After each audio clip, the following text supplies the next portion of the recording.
stocks. Pero please follow us para ma-notify kayo. Kasi out of stock na po tayo ngayon.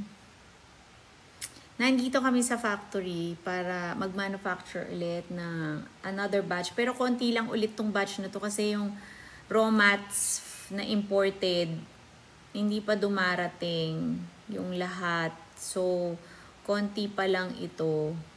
So, ibig mong sabihin, Mylene, my loves, yung mga ginagamit mong sabon, yung mga regular soap, nagre-react ba yung eczema mo? Yung parang, anong reaction nila pagka hindi specialized soap ang ginagamit mo? Buti, buti na lang, Mi, nakapag-stock na ako bago magtaas na, Mi. O, diba, sabi ko nga sa inyo, thank you, my loves, ha, at nag-stock ka talaga ng marami. Kasi, nagtaas na talaga tayo.